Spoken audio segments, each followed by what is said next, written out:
Zero to God level अर्थात martial God space अर्थात शून्य से ईश्वर स्तर तक। अध्याय 3464 से 3466।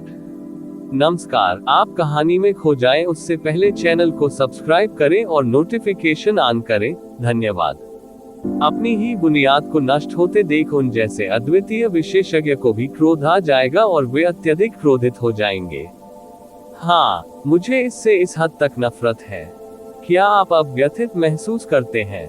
उस तरह का अविस्मरणीय हृदय दर्द। जब मैंने पहली बार खबर सुनी तो मुझे भी ऐसा ही महसूस हुआ। मैं चाहता हूं कि आप इस भावना का स्वाद चखें। मिस्टर हुआंग खिलखिलाकर हंसे। उसकी हंसी घृणा, निराशा और राहत से भरी थी। उसके लिए इस 7वें स्वर्ण युग के बारे में अब चिंता करने की कोई बात नहीं थी। एशीज टू एशीज, डस्ट टू डस्ट। चूंकि वह पहले ही महान सर्वनाश का अनुभव कर चुका था, तो वह पूरी तरह से नष्ट भी हो सकता था। उसके लिए इस तरह देर तक रुकना सचमुच भद्दा था। इसके अलावा वह एडमेंटाइन पूर्वज सम्राट से अलग था। एडमेंटाइन पूर्वज सम्राट की नींव यही थी। इसके नष्ट हो जाने के बाद वह एक आवारा कुत्ते की तरह हो जाएगा। यदि वह बच भी सका तो भी अपवाद नहीं होगा। हालांकि यह उसके लिए मामला नहीं था। उन्होंने अब पूर्वी स्वर्गीय पूज्य के प्रति अपनी निष्ठा की प्रतिज्ञा की थी और उनकी एक नई नींव थी। स्वाभाविक रूप से उन्हें हेप्टागोर धातु युग के विनाश की परवाह नहीं थी। हालांकि हेप्टागोर धातु युग ने उनकी मदद की थी, लेकिन इससे उन्हें बहुत दर्द भी हुआ था। स्वर्गीय पूज्यों का मतलब यह नहीं था कि वे भावनाहीन थे। इसके विपरीत वे अधिक भावुक थे। उन्होंने इसे आसानी से नहीं दिखाया। तथाकथित स्वर्गीय पूज्यों का अपनी भावनाओं को काट देना सामान्य जीवित प्राणियों का भ्रम मात्र था। ये बिल्कुल वैसा ही था जैसे मनुष्य चींटियों के प्रति कोई भावना नहीं दिखाते। उसकी कनिष्ठ बहन को चूस चूस कर एक जादुई कठपुतली में बदल दिया गया था। ये नफरत उनके दिल में सैकड़ों हजारों सालों से दबी हुई थी। आज तो उसने इसका आधा ही बदला लिया था। बाकी आधा अभी भी उसका इंतजार कर रहा था। तुम पागल हो। जब एडमेंटाइन पूर्वज सम्राट ने ये दृश्य देखा तो वह पागल हो गया। इस पल में उसने वास्तव में अनुभव किया कि दिल दहला देने वाला दर्द क्या होता है। प्राचीन काल से लेकर अब तक ऐसा कोई समय नहीं आया जब यह इससे अधिक दर्दनाक था। उनका मार्ग, उनका भविष्य, उनकी नींव और जिस महान संप्रदाय का उन्होंने अनुसरण किया, वह सब हेप्टागोर धातु युग के विनाश के साथ नष्ट हो गए थे। इसका एक कण भी पीछे नहीं छोड़ा जाएगा। पूरी दुनिया से कुछ भी न होने का दर्द आम लोग कैसे समझ सकते हैं? हाँ, मैं पागल हूँ। ये जानने के बाद कि वह एक जादुई कठपुतली में बदल गई है, मैं पागल हो गया। क्या आप जानते हैं कि मैंने तुम्हें पहले क्यों नहीं मारा? क्योंकि मैं चाहता था कि तुम अपने साथ हेप्टागोर धातु युग का विनाश देखे अपनी आंखें। तुमने मेरी दुनिया को नष्ट कर दिया, इसलिए मैं भी तुम्हारी दुनिया को नष्ट कर दूंगा। मिस्टर हुआंग दहाड़ उठे। वैसे ही उसके शरीर की सारी जादुई शक्ति जल रही थी। जिस युद्ध शक्ति का वह दमन कर रहा था, वह वास्तव में आश्चर्यजनक गति से भड़क उठी। गेंग मेटल युग की अद्वितीय सभी प्रकार की तकनीकें सामने आई। अंतहीन गेंग मेटल लो उसके हमलों के साथ पूरी तरह से फूट पड़े। एसेंस गोल्ड पूर्वज सम्राट, जो मूल रूप से मुश्किल से विरोध करने में सक्षम था, आखिरकार अब और नहीं टिक सका। यदि यह कहा जा सकता है कि वह पूर्वी स्वर्गीय आदरणीय के गुप्त हमले से बचने के लिए पीछे हट रहा था, तो अब वह पूरी तरह से दबा दिया गया था। अंत में जो शक्ति उसे प्रकट करनी थी वह प्रकट नहीं हो सकी। उसे दबा दिया गया और उसका दबदबा कायम हो गया।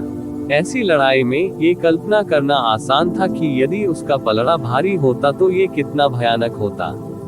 एसेंस गोल्ड पूर्वज सम्राट, जो पहले से ही गंभीर रूप से घायल था, अंततः टिक नहीं सका और पूरी तरह से दबा दिया गया। फिर मिस्टर हुआंग ने इसे धीरे धीरे लाभ में बदल दिया। आखिरकार यह एक भयानक चरम आघात में बदल गया। सार स्वर्ण पूर्वज सम्राट ने सीधे खून की उल्टी की। वह बिल्कुल भी नहीं रुक सका। उसने मुंह में पुराना खून उगल दिया और सीधे उड़ गया। अंत में मिस्टर हुआंग ने पकड़ लिया और उसे मार डाला। एडमेंटाइन पूर्वज सम्राट को मारने के बाद मिस्टर हुआंग ने राहत की सांस ली। कुछ दर्जन सांसों के बाद उसका शरीर, जो खून से लथपथ था और बेहद दयनीय लग रहा था, पूरी तरह से ठीक हो गया था। फिर मिस्टर हुआंग ने एक बड़ा कदम उठाया और ईस्टर्न हेवनली वेनेरेट की तरफ आ गए। बधाई हो दोस्त, इस लड़ाई के बाद आपने एसेंस गोल्ड पूर्वज सम्राट को खत्म कर दिया है और आंतरिक राक्षसों को खत्म कर दिया है। आपकी खेती में और सुधार हुआ है। 8वें क्षेत्र में प्रवेश करने से पहले ये केवल समय की बात है। पूर्वी तियानजुन हंसे और कहा मिस्टर हुआंग ये जिवेन और अन्य लोगों से अलग थे क्योंकि फॉर्चून गॉड राजवंश में उनकी कोई नींव नहीं थी। एक बाहरी व्यक्ति के रूप में उनके लिए कोई आधार बनाना असंभव था, इसलिए वह केवल उस पर भरोसा कर सकता था। इसलिए मिस्टर हुआंग जितना मजबूत था, यह उसके लिए उतना ही फायदेमंद था। इस समय वह स्वाभाविक रूप से बहुत प्रसन्न था। यह आंतरिक दानव मुझे लाखों वर्षों से बाधित कर रहा है। अब मैंने इसका आधा समाधान कर लिया है। हालांकि ये वास्तव में मेरे लिए 8वें क्षेत्र में प्रवेश करने के लिए पर्याप्त है, मिस्टर हुआंग ने कहा। कृषकों के लिए आंतरिक दानव जीवन और मृत्यु का एक बड़ा दुश्मन था। हालांकि आशा की किरण हमेशा बनी रहती थी। यदि कोई अपने अंदर के राक्षस को खत्म कर सके तो उसे इससे लाभ होगा। यदि यह आंतरिक दानव के लिए नहीं होता, तो मिस्टर हुआंग को 8वें दायरे तक पहुंचने के लिए बहुत अधिक समय की आवश्यकता होती। आखिरकार ये गेंगजन युग का युग नहीं था, इसलिए उसके लिए बहादुरी और लगन से आगे बढ़ना असंभव था। यह एक मिश्रित बैग था। हालांकि उसके लिए उसे ऐसे लाभ नहीं मिलेंगे। कीमत बहुत दर्दनाक थी। ठीक है, भविष्य में जब आप हैप्पी दानव भगवान को मार देंगे तो आपके भीतर का दानव पूरी तरह से समाप्त हो जाएगा। उस समय मुझे डर है कि आप छलांग और सीमा से आगे बढ़ जाएंगे। पूर्वी तियानजुन ने सिर हिलाया और कहा। उनके चेहरे पर ऐसी मुस्कान थी जो छुप नहीं पा रही थी। मिस्टर हुआंग, मुझे आपसे ऐसी छिपी हुई पहचान की उम्मीद नहीं थी। सिल्वर मून ने आगे बढ़कर कहा। वह ये नहीं बता सकी कि क्या वह उसे दोषी ठहरा रही थी या ये सिर्फ एक साधारण दुर्घटना थी। मिस्टर हुआंग ने हाथ जोड़कर कहा, पहले क्योंकि मैं बदला लेना चाहता था, इसलिए मैंने इसे आपसे छुपाया था। कृपया मुझे माफ कर दें। ये ठीक है। मिस्टर हुआंग ने फॉर्चून गॉड राजवंश में एक महान योगदान दिया है। इसे क्षमा कैसे माना जा सकता है? सिल्वर मून ने जल्दी से कहा। उनका इरादा अधिक आक्रामक होने का नहीं था। आखिरकार मिस्टर हुआंग के विश्वासघात से उसे भी बहुत फायदा हुआ था। वह कुछ और कैसे कह सकता था? ठीक है, ये सही है। चिंता मत करो मिस्टर हुआंग, हम बस थोड़े उत्सुक थे। ये जिवेन ने भी आगे बढ़कर कहा। अपनी समझ के लिए धन्यवाद, मिस्टर हुआंग ने कहा। ठीक है, ये लड़ाई सफलतापूर्वक पूरी हुई मानी जाती है। इतने महान योगदान के साथ मेरे अलावा और कौन मध्य स्वर्गीय मास्टर हो सकता है? ईस्टर्न हेवनली वेनेरेट ने कहा। आप सभी को भी लाभ हुआ है। अब आइए युद्ध क्षेत्र में लौटे और लाभ प्राप्त करें। सभी ने सिर हिलाया। फिर उन्होंने अपनी सेनाएं वापस ले ली और एक साथ मार्शल युग की ओर उड़ान भरी। ये लड़ाई पहले ही खत्म हो चुकी थी। 7वां स्वर्ण युग पूरी तरह से नष्ट हो गया, प्रारंभिक अराजकता में लुप्त हो गया। यदि कुछ अवशेष थे भी, तो वे केवल कुछ ही थे, बहुत अधिक नहीं। ये लड़ाई एक आदर्श अंत तक पहुंच गई थी। पहले महसूस की गई चिंता और अनिश्चितता की तुलना में शहर वापस लौटते समय सभी के चेहरे मुस्कुराहट से भरे हुए थे। इस युद्ध से उन्हें जो लाभ प्राप्त हुआ वह अकल्पनीय था। उन्हें इस बात का एहसास ही नहीं हुआ कि काफी देर हो गई है और जल्द ही वे एपोच बैटलफील्ड में पहुंच गए। हालांकि जैसे ही वे युद्ध के मैदान में पहुंचे, आकाश से अंतहीन सुनहरी रोशनी उतरी और उन्हें ढांक दिया। सभी को तुरंत ऐसा महसूस हुआ मानो वे किसी रहस्यमय स्थिति में प्रवेश कर गए हो। पुण्य क्यूई, ये जिवेन ने अपनी आंखें खोली और तुरंत प्रतिक्रिया व्यक्त की। ये दुनिया में मेधावी क्यूई प्राप्त करने के लिए सबसे मायावी और कठिन था। ऐसा इसलिए था क्योंकि सदाचार क्यूई के उत्पादन के लिए कोई विशिष्ट स्थान नहीं था।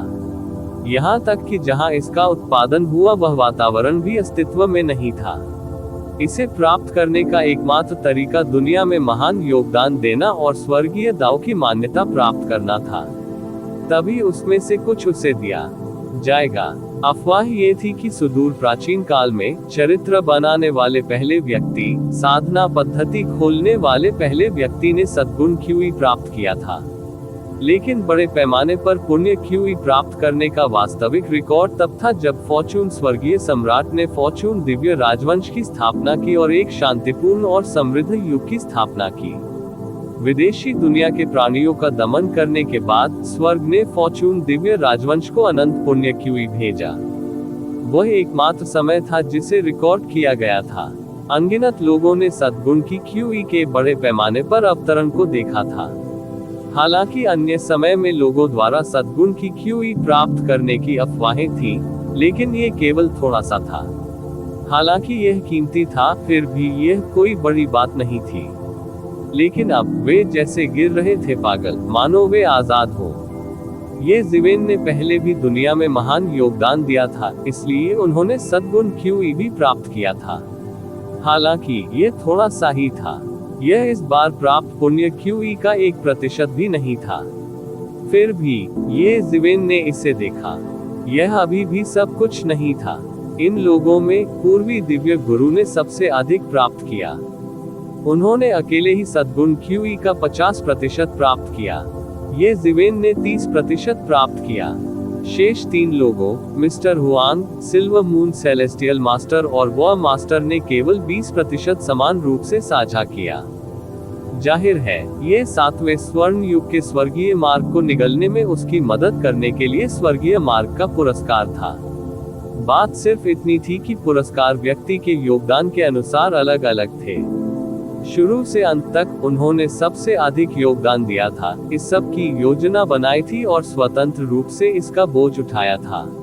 पूर्वी दिव्य गुरु, जिन्होंने 7वें स्वर्ण युग के स्वर्गीय मार्ग के लिए बलिदान दिया था, को सबसे अधिक लाभ प्राप्त हुआ। मेरिट क्यूई की विशाल मात्रा उसे डुबाने वाली थी। ये जिवेन, जिसने पृथ्वी की नस को नष्ट कर दिया था, पूर्वी दिव्य गुरु के बाद दूसरे स्थान पर था। जाहिर है, स्वर्गीय मार्ग की दृष्टि में ये जिवेन, जिन्होंने 7वें स्वर्ण महान विश्व की पृथ्वी शिरा को नष्ट कर दिया था, ने भी महान योगदान दिया था। ये जिवेन की तुलना में, जिन्होंने पृथ्वी की नस को नष्ट कर दिया था, दूसरों का योगदान बहुत हीन था।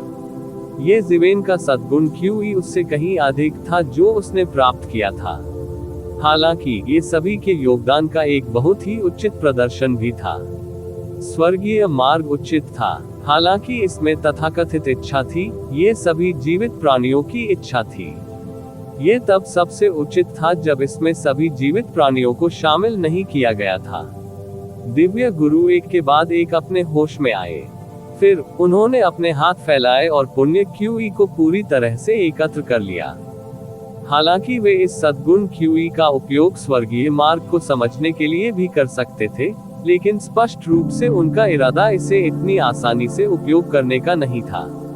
ऐसा इसलिए था क्योंकि सद्गुण क्यूई बहुत कीमती थी। साथ ही इसके बहुत सारे उपयोग भी थे।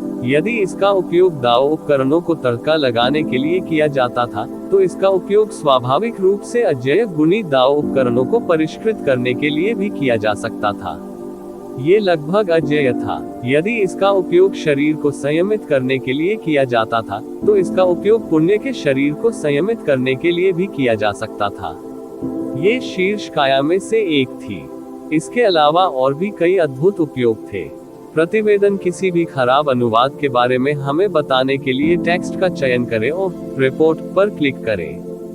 लेस देन पिछला सूचकांक, अगला ग्रेटर देन। हालांकि अब जब उनके पास गेंग मेटल पैट्रिक क्यूई को अपने शरीर में एकीकृत करने का विचार था, तो ये जिवेन के पास अब योग्यता के शरीर को परिष्कृत करने के लिए योग्यता की क्यूई का उपयोग करने का विचार नहीं था, भले ही यह वास्तव में शीर्ष काया में से एक था।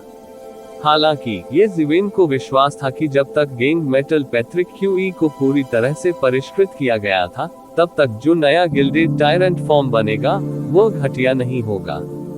वास्तव में आक्रमण शक्ति की दृष्टि से यह और भी अधिक अत्याचारी होगा। हालांकि जादुई उपयोग के मामले में ये योग्यता से कमतर था, क्योंकि इसे योग्यता की QE से परिष्कृत किया गया था, इसलिए इसे सभी प्रकार के तरीकों से बेदाग कहा जा सकता है। लोगों को मारना कर्म से दूषित नहीं होगा। कुछ लोग मर सकते हैं, लेकिन सर्वशक्तिमान विशेषज्ञ इसकी गणना कर सकते हैं। हालांकि यदि उन्हें पुण्य शरीर वाले किसी व्यक्ति ने मार डाला तो इसका कोई हिसाब नहीं लगा सका। ऐसा इसलिए था क्योंकि जब कोई पुण्य शरीर वाला व्यक्ति किसी की हत्या करता था तो उसका कोई कारण भी नहीं होता था। असर कैसे हो सकता है? दूसरे शब्दों में, लोगों को मारना स्वर्गीय मार्ग के पक्ष में मौजूद नहीं था।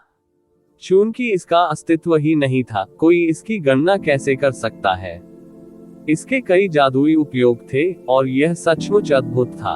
हालांकि ये ज़िवेन ने अभी भी योग्यता के निकाय को परिष्कृत करने का विकल्प नहीं चुना। उसके लिए कर्म से कलंकित न होना वास्तव में अच्छा था, लेकिन यह वास्तव में अत्याचारी शरीर की तुलना में बहुत कम महत्वपूर्ण था। इसकी तुलना में ये सबसे महत्वपूर्ण था। सबसे बड़ी बात तो ये थी कि उनमें इतनी योग्यता नहीं थी। हालांकि वास्तव में बहुत सारी योग्यता थी, और यह उस हद तक भी थी जो उसने पहले कभी हासिल नहीं की थी। यह उसके लिए एक ही समय में कई कार्यों को पूरा करने के लिए पर्याप्त नहीं था। ये केवल 30% था। यहाँ तक कि अगर वह योग्यता का शरीर हासिल करना भी चाहे तो भी ये थोड़ा मुश्किल होगा, अन्य चीजों की तो बात ही छोड़ दे। यदि उसके पास पूर्वी आदरणीय की योग्यता का 50% QE हो तो योग्यता का शरीर हासिल करना मुश्किल नहीं होगा। अंत में उन्होंने फिर भी अपनी योग्यता को निखारने के लिए 20% QE का उपयोग करना चुना, दिव्य मास्टर दाव उपकरण। हालांकि उसके पास सिर्फ 1 या 2 दिव्य मास्टर दाव उपकरण नहीं थे, फिर भी उसके पास अपना स्वयं का दिव्य मास्टर दाव उपकरण होना था। योग्यता की QE के साथ उनके सेलेस्टियल मास्टर दाव टूल को सेलेस्टियल मास्टर दाव टूल्स के शिखर पर अपग्रेड किया जाएगा। हालांकि इसके लिए योग्यता की 20% QE की आवश्यकता थी। कोई कल्पना कर सकता है कि सेलेस्टियल मास्टर दाव टूल को सफलतापूर्वक परिष्कृत करना कितना कठिन था। इस वजह से जैसे ही इसे परिष्कृत किया गया, यह एक शीर्ष स्तरीय स्वर्गीय पूज्य दाव कलाकृति बन सकता है। ये ज़िवेन का इरादा शेष 20% में से 10% विश्व वृक्ष में डालना था, और इसका उपयोग विश्व वृक्ष के फल के विकास को उत्प्रेरित करने के लिए करना था। इस पुण्य QE की उपयोगिता असंख्य थी। वास्तव में इसका उपयोग विश्व वृक्ष के फल के विकास को उत्प्रेरित करने के लिए किया जा सकता है। ये ज़िवेन की ताकत धीरे धीरे बढ़ेगी यदि वह विश्व वृक्ष के फल के विकास को उत्प्रेरित करने के लिए इस पुण्य QE का उपयोग करता है। शेष 10% का उपयोग उसे 7वीं धातु पैतृक QE को परिष्कृत करने में मदद करने के लिए किया जाएगा। ये ज़िवेन ने तुरंत निर्णय लिया। उन्होंने योग्यता ऊर्जा का 30% वितरित करने का निर्णय लिया। इस समय अन्य लोगों ने भी अपनी मेरिट QE को हटा दिया। अपनी मेरिट QE का उपयोग कैसे करें, इसके लिए उन सभी की अपनी अपनी योजनाएं थी। हालांकि इसके बारे में सोचते हुए वे इस बार स्वर्गीय दाव द्वारा दिए गए पुरस्कारों से बहुत संतुष्ट थे। ऐसा कोई स्वर्गीय खजाना नहीं था जिसे वे न पा सके, लेकिन सद्गुण की QE प्राप्त करने का कोई रास्ता नहीं था। केवल वे ही इसे प्राप्त कर सकते थे जिन्होंने दुनिया में महान योगदान दिया हो। हालांकि दूसरों को ये ज़िवेन और ईस्टर्न हेवनली वेनेरेट जितना नहीं मिला, फिर भी ये बहुत महत्वपूर्ण था। किसी भी स्थिति में इसे व्यर्थ यात्रा नहीं माना जा सकता। 7वें धातु महान युग की लाश के साथ युग्मित जिसे उन्होंने पहले मार डाला था, इसे एक पुरस्कृत यात्रा माना जा सकता है। इसके अलावा ये लाभ तो बस शुरुआत थी। बाद में अन्य लाभ भी होंगे, लेकिन वे इतने स्पष्ट नहीं होंगे। यदि किसी को स्वर्गीय दाव का आशीर्वाद मिले तो सबसे बंजर स्थान भी पृथ्वी पर स्वर्ग बन जाएगा। कबीले में बड़ी संख्या में विशेषज्ञ उभरेंगे और दुर्भाग्य को आशीर्वाद में बदलना सामान्य बात होगी। यही वास्तविक लाभ था। इन्हें भविष्य में प्राप्त करने की आवश्यकता होगी। हर कोई, अब जब आपने मेरिट QE प्राप्त कर ली है तो ये यात्रा व्यर्थ नहीं है। मैं अपने शब्दों से पीछे नहीं हटा हूँ, पूर्वी स्वर्गीय पूज्य ने हंसते हुए कहा। वह अच्छी तरह से समझते थे कि किसी खेमे के नेता के लिए वास्तव में क्या महत्वपूर्ण है। आइए वापस चलें और उन्हें ये समाचार बताएं। पूर्वी स्वर्गीय पूज्य ने वीरतापूर्वक कहा। वह कई वर्षों से योजना बना रहा था और अंततः वह सफल हो गई। मध्य स्वर्गीय आदरणीय स्थिति अजेय थी और यह उसके हाथों में आ जाएगी।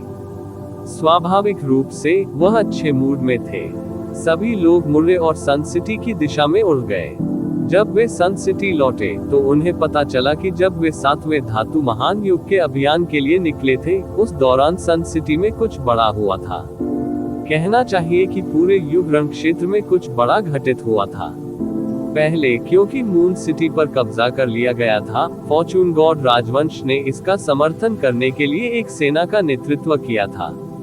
हर जगह से विशेषज्ञ जुटे थे। हालांकि ये स्पष्ट था कि युग युद्ध क्षेत्र के 10 महान दिव्य शहर फॉर्चून गॉड राजवंश के लोगों को मदद के लिए आने देने को तैयार नहीं थे। यदि यह सामान्य समय में होता तो वे फॉर्चून गॉड राजवंश के विशेषज्ञों को तोपचारे के रूप में काम करने देकर खुश होते। हालांकि इस बार यह अलग था। स्वर्गीय पूज्यों ने अपनी महत्वाकांक्षाएं कभी नहीं छिपाई थी। वे लोग इस बात को लेकर भी बहुत स्पष्ट थे कि ये लोग क्यों आए थे। स्वाभाविक रूप से वह उन्हें योगदान देने का मौका देने के लिए और भी अधिक अनिच्छुक थे। इस प्रकार उन्होंने सीधे तौर पर फॉर्चून डिवाइन राजवंश की सेना को मून सिटी में प्रवेश करने से रोक दिया। फिर उन्होंने 10 दिव्य शहरों से विशिष्ट सेना का नेतृत्व किया और चंद्रमा शहर की ओर प्रस्थान किया। कई लोगों की राय में ये लड़ाई झोली में होनी चाहिए थी। हालांकि प्राचीन युग बड़े पैमाने पर फैला हुआ था और उसकी नींव और ताकत गहरी थी, फॉर्चून गॉड राजवंश की तुलना में उन्हें कोई फायदा नहीं था। ऐसा इसलिए था क्योंकि उन्होंने अपनी सभी मुख्य सेनाएं नहीं भेजी थी। वास्तव में प्राचीन युग के सभी युगों ने भाग नहीं लिया था।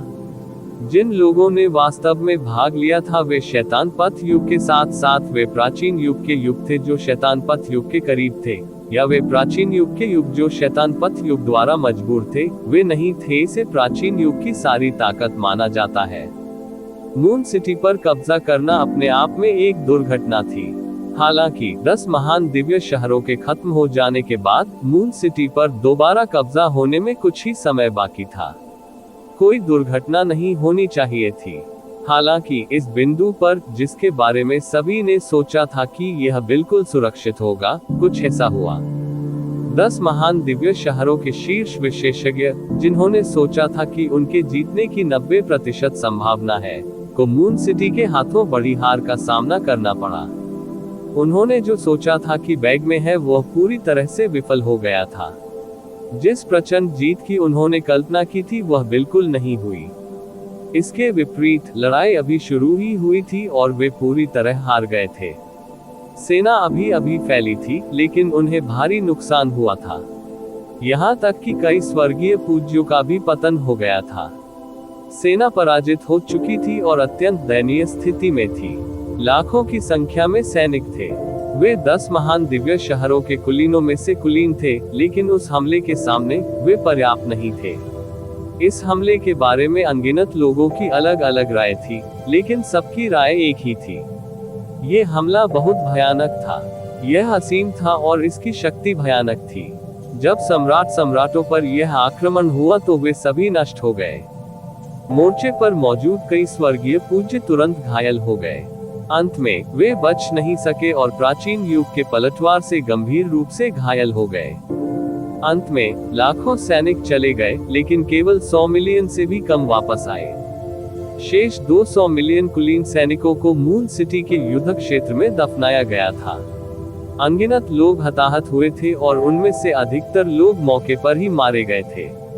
प्राचीन युग में ऐसे विशेषज्ञों की कोई कमी नहीं थी जिन्होंने विकास के लिए रक्तसार का सेवन किया था। इस लड़ाई के बाद इन लोगों की ताकत आसमान छू गई थी। यह अज्ञात था कि उन्होंने 10 महान दिव्य शहरों के कितने कुलीनों को निगल लिया था, लेकिन वे बेहद भयानक विशेषज्ञ बन गए थे। ये कहा जा सकता है कि उन्हें दोहरा नुकसान हुआ था और उन्होंने किसी और के लिए काम किया था। ये लड़ाई बेहद दुखद थी और भारी नुकसान हुआ था। इसने सन सिटी को भी प्रभावित किया था, जो मून सिटी के सबसे नजदीक डिवाइन सिटी थी। उन्हें डर था कि प्राचीन युग उनकी जीत का अनुसरण करेगा और सन सिटी पर भी कब्जा कर लेगा। जो सेना खो गई थी, उसमें सन सिटी के लाखों कुलीन लोग थे। वे सामान्य सैनिक नहीं थे, बल्कि कुलीनों के बीच के कुलीन लोग थे। सन सिटी में उनमें से बहुत सारे नहीं थे, लेकिन वे सभी एक ही बार में नष्ट हो गए थे। अंत में वे केवल 10 लाख ही वापस पाने में सफल रहे। ये कहा जा सकता है कि हर परिवार शोक में था और रो रहा था। कुछ समय के लिए सन सिटी में हर तरह की चीखें फैल गईं। इस लड़ाई को लेकर कई तरह की अटकलें लगाई जा रही थी और कई तरह की नाराजगी पनप रही थी। यह एक भयानक तूफान बन रहा था जो 10 महान दिव्य शहरों के ऊपरी क्षेत्रों की ओर बह रहा था। हालांकि 10 महान दिव्य शहरों के विशेषज्ञ आमतौर पर दिव्य शहरों के आम नागरिकों की ज्यादा परवाह नहीं करते थे, लेकिन इस बार नुकसान बहुत गंभीर था। वे नागरिकों के आक्रोश को नजरअंदाज नहीं कर सके, नहीं तो नाराजगी उन्हें घेर लेगी। इसके अलावा उनके पास भी इस मामले पर कहने को कुछ नहीं था। इस बात को शुरू से ही छुपा कर नहीं रखा गया। उनकी राय में, जब तक वे अपने दुश्मनों को पूरी ताकत से कुचल देंगे, तब तक सब ठीक रहेगा। उन्हें इसे गुप्त क्यों रखना चाहिए? दरअसल इसकी कोई जरूरत ही नहीं थी। इसके विपरीत, ये सबसे अच्छा होगा यदि वे अपनी पूरी सेना भेज दें और उन्हें पूरी तरह से डरा दें। ये तथाकथित शत्रु को बिना लड़े ही वश में करना था। हालांकि यह उनकी उम्मीदों से बिल्कुल बाहर था कि उन्हें भारी नुकसान होगा और उन्हें बाहर कर दिया जाएगा। उन्हें दयनीय स्थिति में रेंगते हुए सन सिटी वापस आना पड़ा। वे आवारा कुत्तों की तरह थे। सन सिटी सिटी लॉर्ड्स और मून सिटी सिटी लॉर्ड्स, जो इस अभियान के प्रभारी थे, बहुत दबाव में थे। न केवल आम नागरिक उनके प्रति अत्यंत क्रोधित थे, बल्कि अन्य दिव्य नगरों के नगर स्वामी भी क्रोधित थे। उन्होंने उन दोनों को सेना सौंप दी थी, लेकिन उन दोनों ने ऐसा उत्तर दिया जिससे सेना को हार का सामना करना पड़ा। 200 मिलियन से अधिक सैनिक या तो मारे गए या गुलाम बना लिए गए। ये उन कुलीन वर्ग के लोग थे जिन्हें उन्होंने विकसित किया था कई वर्षों तक, और कौन जानता था कि उन्होंने कितना समय और संसाधन खर्च किए थे। लेकिन अब वे वैसे ही चले गए थे। स्वाभाविक रूप से वे अतुलनीय रूप से क्रोधित थे। उल्लेख करने की आवश्यकता नहीं है, ऐसे कई देव शहर थे जहां एम्पायरियन भी नष्ट हो गए थे। उसके दिल से बस खून टपक रहा था। ये गिरे हुए स्वर्गीय आदरणीय येज़ीवेन, स्वर्गीय आदरणीय सिल्वर मून और अन्य पूर्वी स्वर्गीय आदरणीय की तरह थे। वे अपने शिविर के पूर्ण स्तंभ और विशेषज्ञ थे। आमतौर पर उनमें से किसी एक का भी खो जाना बहुत बड़ी बात थी, उनमें से इतने सारे को तो छोड़ ही दें। स्वर्गीय स्वामी सड़क के किनारे पड़ी गोभी नहीं थे। एक लहर के खत्म होने के बाद तुरंत दूसरी लहर सामने आ जाती थी।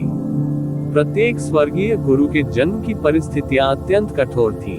वे ऐसे चमत्कार थे जिन्हें दोहराया नहीं जा सकता था। कुछ समय के लिए सन सिटी सिटी लॉर्ड्स और मून सिटी लॉर्ड्स भारी दबाव में थे। प्रतिवेदन किसी भी खराब अनुवाद के बारे में हमें बताने के लिए टेक्स्ट का चयन करें और रिपोर्ट पर क्लिक करें। लेस देन पिछला सूचकांक अगला ग्रेटर देन यह वह खबर थी जो येज़ीवेन और अन्य लोगों को लौटने के बाद मिली।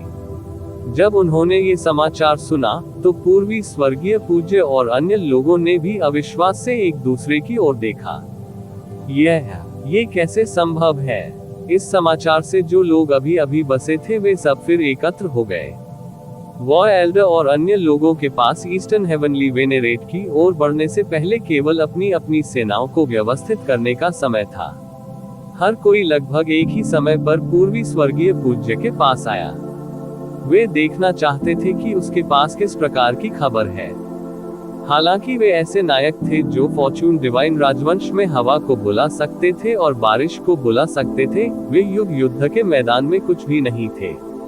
एक मजबूत अजगर अपने क्षेत्र में एक सांप को दबा नहीं सकता था। यह उल्लेख करने की जरूरत नहीं है कि 10 महान दिव्य शहर भी अपने क्षेत्र में मजबूत ड्रैगन और सांप थे। उनके लिए कुछ भी करना बहुत मुश्किल हो जाएगा। हालांकि पूर्वी स्वर्गीय पूज्य अलग थे। वह 10 महान दिव्य शहरों के सिटी लॉर्ड्स के तुलनीय विशेषज्ञ थे। उन्होंने 10 महान दिव्य शहरों में शतरंज के कई छिपे हुए मोहरों की भी व्यवस्था की थी। स्वाभाविक रूप से वह अन्य सभी की तुलना में कहीं अधिक परिणाम प्राप्त कर सकता था। ये कैसे संभव है? 10 महान दिव्य शहरों की सैन्य ताकत के साथ मून सिटी को नष्ट करना आसान होगा, वार एल्डर ने अविश्वास से कहा। वह 10 महान दिव्य शहरों की ताकत के बारे में बहुत स्पष्ट थे। इस कारण उन्हें लगा कि यह असफलता अकल्पनीय है। यदि उसने लाखों की संख्या में कुलीन सैनिकों और कई स्वर्गीय संतों के पतन को नहीं देखा होता, तो उसे संदेह होता कि यह सब एक कृत्य था। उनके सामने जो अजीब स्थिति थी, उसे केवल अभिनय ही समझा सकता है। सिल्वर मून हेवनली वेनेरेट वही था।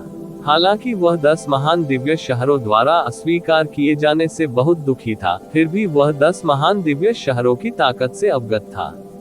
आखिरकार फॉर्चून गॉड राजवंश सच्चा शासक था। तथ्य यह है कि 10 महान दिव्य शहरों ने फॉर्चून गॉड राजवंश का विरोध करने का साहस किया। यह उनकी ताकत का प्रमाण था। दिव्य शहरों में से किसी एक की ताकत एक सामान्य सुपर कबीले से कहीं अधिक थी। उनका सिल्वर मून कबीला मजबूत लग सकता है, लेकिन ये 10 महान दिव्य शहरों के सामने कुछ भी नहीं था।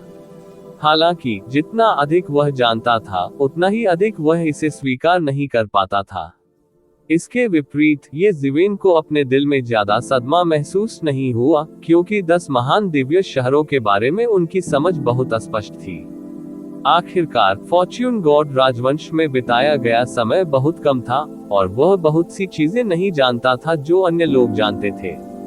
हालांकि उन्हें इस बात का स्पष्ट अंदाजा था कि 10 महान दिव्य शहर कितने शक्तिशाली थे, लेकिन उन्हें उनकी विशिष्ट ताकत के बारे में ज्यादा जानकारी नहीं थी।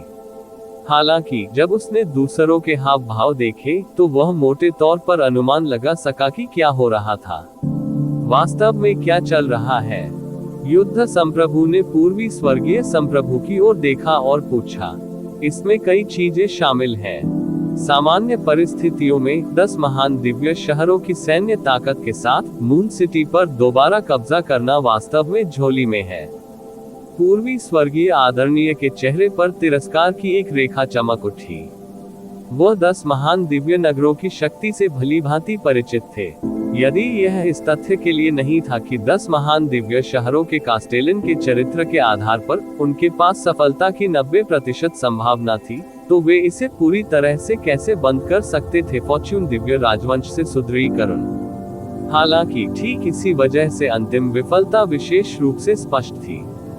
200 मिलियन से अधिक सैनिक मारे गए थे और कई स्वर्गीय आदरणीय मारे गए थे। ये सन सिटी कास्टेलन और मून सिटी कास्टेलन को बहुत कष्ट पहुंचाने के लिए पर्याप्त था। ये दो लोग वे थे जिन्होंने सबसे सक्रिय रूप से फॉर्च्यून डिवाइन राजवंश की सेना को लड़ाई से बाहर कर दिया था, विशेष रूप से मून सिटी कास्टेलन, जिन्होंने लगभग कहा था कि वह फॉर्च्यून डिवाइन राजवंश की सेना को लड़ाई में शामिल होने की अनुमति नहीं देंगे। हालांकि अंत में अभी भी एक चूक थी। शैतान युग ने अंततः शैतान युग के सबसे मजबूत विशेषज्ञ लिमिटलेस आर्कडेविल पूर्वज के स्वर्ग को विभाजित करने वाले शैतान कुल्हाड़ी को बाहर लाया था। केवल एक कुल्हाड़ी के साथ 10 महान दिव्य शहरों की सेना विभाजित हो गई थी अलग, और कई स्वर्गीय आदरणीय घायल हो गए। हे क्या अच्छा कदम है, पूर्वी स्वर्गीय आदरणीय ने उग्र अभिव्यक्ति के साथ कहा। शैतान युग क्या करने की कोशिश कर रहा है? क्या वे वास्तव में चाहते हैं कि हमारा फॉर्च्यून दिव्य राजवंश उन्हें नष्ट करने के लिए एक सेना भेजे? हालांकि 10 महान दिव्य शहरों ने शैतान युग की सेना को खत्म कर दिया था, लेकिन अंत में उन्हें भारी नुकसान उठाना पड़ा, जिसने अनिवार्य रूप से उसे हास्यास्पद महसूस कराया। हालांकि उपहास तो उपहास ही था, और वह अभी भी सही और गलत में अंतर कर सकता था। युद्ध क्षेत्र फॉर्च्यून डिवाइन राजवंश का अवरोध था, और यह फॉर्च्यून डिवाइन राजवंश के लिए बेहद महत्वपूर्ण था। अन्यथा फॉर्च्यून हेवनली मोनार्क ने फॉर्च्यून डिवाइन राजवंश की बाधा की रक्षा के लिए जानबूझकर युद्ध के मैदान पर 10 महान दिव्य शहरों को नहीं छोड़ा होगा। इसलिए युद्ध क्षेत्र को खोया नहीं जा सका। शैतान युग की पद्धति पूरे फॉर्च्यून दिव्य राजवंश को भड़काने के समान थी, न कि केवल 10 महान दिव्य शहरों को लक्षित करने के समान। इस बात को वह अच्छी तरह समझते थे। इसके अलावा वह लंबे समय से खुद को एक मध्य स्वर्गीय आदरणीय फॉर्च्यून डिवाइन राजवंश के उपसम्राट और पूरे फॉर्च्यून डिवाइन राजवंश के शासक के रूप में मानते थे। डेविल एरा की कार्रवाई उसे उकसाने के समान थी और उसकी राय में यह उसके चेहरे पर कई बार थप्पड़ मारने के बराबर था। स्वर्ग विभाजन शैतान कुल्हाड़ी वह क्या है? यह इतना शक्तिशाली कैसे हो सकता है कि यह वास्तव में 10 महान दिव्य शहरों की सेना को तितर-बितर कर सकता है? युद्ध आदरणीय मदद नहीं कर सका, लेकिन पूछा। वह सबसे कम समय में स्वर्गीय आदरणीय बन गया था और स्वर्गीय आदरणीय के बारे में कई रहस्य थे जो वह नहीं जानता था। हालांकि स्वर्गीय आदरणीय के रूप में ये जीवन का समय भी बहुत कम था, वह इस मामले के बारे में जानते थे। इससे पहले आदरणीय स्वर्गीय तावीज अमर ने सर्वोच्च शक्तियों द्वारा छोड़ी गई कलाकृतियों के आतंक के बारे में उल्लेख किया था। फॉर्च्यून हेवनली मोनार्क दुनिया में एकमात्र अजेय सर्वोच्च शक्ति नहीं था। शैतान युग जैसे शक्तिशाली युग में ऐसी भयानक सर्वोच्च शक्ति का जन्म स्वाभाविक रूप से हुआ था, लेकिन 7वें स्वर्ण युग में ऐसा कोई व्यक्ति नहीं था। मूल रूप से 7वें स्वर्ण पैतृक क्यूई का निर्माण हो सकता था और अंततः इस तरह के एक सर्वोच्च बिजलीगर का गठन किया जा सकता था, लेकिन दुर्भाग्य से विभिन्न अवसरों के कारण यहाँ तक कि जब 7वें स्वर्ण युग को नष्ट कर दिया गया था, तब भी उसका जन्म नहीं हुआ था। क्योंकि यदि वह एक सर्वोच्च शक्ति बनना चाहता था तो उसे बहुत सारे महान दाव की आवश्यकता थी, और जिस नींव की उसे आवश्यकता थी वह भी अकल्पनीय थी। इसलिए वह कभी भी मानव रूप धारण नहीं कर पाया। सफलता एक पैर से आती है और असफलता एक पैर से आती है।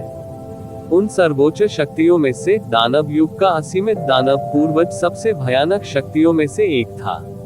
उनका हेवन स्प्लिटिंग डेविल एक्स एक अकल्पनीय शक्तिशाली कलाकृति थी। ये जीवेन को इसके बारे में जानने का कारण ये था कि आदरणीय स्वर्गीय तावीज अमर ने एक बार इसकी तुलना सर्वोच्च पैतृक प्रतीक के साथ की थी। सर्वोच्च पैतृक प्रतीक भी तावीज दाव युग में बनाई गई एक सर्वोच्च कलाकृति थी। सिद्धांत रूप में ये हेवन स्प्लिटिंग डेविल एक्स के साथ प्रतिस्पर्धा कर सकता है। हालांकि वास्तव में सर्वोच्च पैतृक प्रतीक हेवन स्प्लिटिंग डेविल एक्स से बहुत हीन था, जो एक भयानक आक्रामक कलाकृति थी।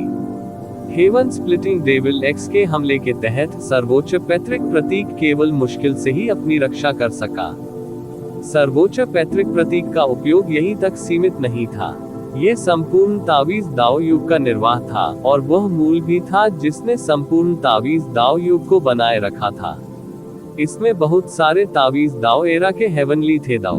कुल मिलाकर यह एक ही स्तर का था, लेकिन इसका उपयोग अलग अलग था। इससे ये जीवेन बता सकते थे कि उनके हाथों में सर्वोच्च पैतृक प्रतीक कितना कीमती था। ये गेंग मेटल एंसेस्ट्रल क्यूई से भी अधिक कीमती था, क्योंकि गेंग मेटल एंसेस्ट्रल क्यूई ने आकार नहीं लिया था। यदि गेंग मेटल पैतृक क्यूई ने आकार ले लिया तो ये या तो एक सर्वोच्च बिजलीघर बन जाएगा, या एक युग के महान दाव को लेकर सर्वोच्च पैतृक प्रतीक की तरह एक सर्वोच्च कलाकृति बन जाएगा। प्रत्येक अलग था और श्रेष्ठता में कोई अंतर नहीं था। आदरणीय हेवनली टेलिस्मैन इमोर्टल के अनुसार कलाकृतियों का ये स्तर तथाकथित डोमिनेटर दाव आर्टिफैक्ट था, क्योंकि फॉर्च्यून हेवन मोनार्क जैसे सर्वोच्च शक्तिशाली लोग डोमिनेटर थे और उन्होंने एक युग पर शासन किया था। दूसरे शब्दों में, ये जीवेन के हाथों में एक सर्वोच्च डोमिनेटर का दाव उपकरण था और एक अधूरा। अगर यह खबर फैलती तो अनगिनत लोग इसके लिए लड़ने आ जाते। इसमें फॉर्च्यून गॉड राजवंश के लोग, बाहरी डोमेन के लोग और प्राचीन युग के लोग होंगे। कोई भी ऐसे प्रलोभन का विरोध नहीं कर सका। हालांकि ये जीवेन को पता था कि यद्यपि यह डोमिनेटर दाव आर्टिफैक्ट स्वर्ग को विभाजित करने वाली राक्षसी कुल्हाड़ी की तरह अतुलनीय रूप से शक्तिशाली दिखता है, यह एक ही झटके में 10 महान दिव्य शहरों की सेनाओं को हरा सकता है और 10 महान दिव्य शहरों की जीवन शक्ति को बहुत नुकसान पहुंचा सकता है। हालांकि इसकी कोई कीमत नहीं थी। इसे लंबे समय तक तैयार करना होगा और बड़ी कीमत चुकानी होगी। वह सर्वोच्च पैतृक प्रतीक से स्वर्ग को विभाजित करने वाली राक्षसी कुल्हाड़ी की शक्ति को उजागर करने में असमर्थ था। इसका कारण ये था कि उसके पास बहुत कम संसाधन थे और वह स्वर्ग को विभाजित करने वाली राक्षसी कुल्हाड़ी की शक्ति का समर्थन करने में असमर्थ था। इसके अलावा उनके कौशल बहुत कमजोर थे। अन्यथा सर्वोच्च पैतृक प्रतीक हाथ में होने पर कोई भी उसे रोक नहीं पाएगा। जब तक वह एक डोमिनेटर की वास्तविक ताकत तक नहीं पहुंच जाता, सर्वोच्च पैतृक प्रतीक का उसकी पूरी क्षमता से उपयोग करना बहुत मुश्किल होगा। ये बहुत अफसोस की बात थी। वह असीमित दानव भगवान की दाव कलाकृति है, जिसे डोमिनेटर दाव कलाकृति कहा जाता है। ये बेहद भयानक है और फॉर्चून गॉड राजवंश में एकमात्र व्यक्ति जो इसकी तुलना कर सकता है वह फॉर्चून हेवन मोनार्क है। पूर्वी आदरणीय ने धीरे से कहा, क्या फॉर्चून हेवन मोनार्क से तुलना की जा सकती है? वह एल्डर कल्पना नहीं कर सका कि यह किस प्रकार की स्थिति थी। उसने अतीत में फॉर्चून हेवन मोनार्क के साथ लड़ाई की थी, इसलिए वह अच्छी तरह से जानता था कि फॉर्चून हेवन मोनार्क कितना भयानक था। अतीत में फॉर्चून हेवन सम्राट लगभग अजेय था और सभी मजबूत दुश्मनों को हराने के बाद उसने अंततः फॉर्चून गॉड राजवंश की स्थापना की। वह कल्पना नहीं कर सका कि किस तरह के व्यक्ति की तुलना फॉर्चून हेवन मोनार्क से की जा सकती है। हाँ, यह असीमित दानव भगवान है। पूर्वी आदरणीय ने सिर हिलाया। क्या ऐसा हो सकता है कि असीमित दानव भगवान फिर से प्रकट हो गए हैं?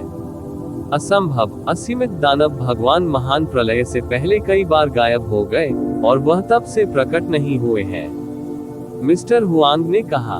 वह स्पष्ट रूप से स्थिति के बारे में अधिक जानता था, क्योंकि 7वां स्वर्ण युग बहुत पहले ही प्रकट हो गया था। 7वें स्वर्ण युग के एक विशेषज्ञ के रूप में वह स्वाभाविक रूप से बहुत सी चीजें जानते थे जो वॉयल्डर, सिल्वर मून और ये जिवेन जैसे नए स्वर्गीय आदरणीय नहीं जानते थे। ऐसा नहीं है कि असीमित दानव भगवान फिर से प्रकट हो गए हैं। यदि असीमित दानव भगवान फिर से प्रकट हुए होते तो क्या उनमें से कोई बच पाता? पूर्वी आदरणीय ने एक तिरस्कारपूर्ण उपहास प्रकट किया। ये राक्षसी युग के 10 महान दानव श्रद्धेय थे जो स्वर्ग विभाजन राक्षसी कुल्हाड़ी को सक्रिय करने के लिए सेना में शामिल हो गए थे। वे एक चाल में हार गए थे, इसलिए अधिक चालों की कोई आवश्यकता नहीं थी।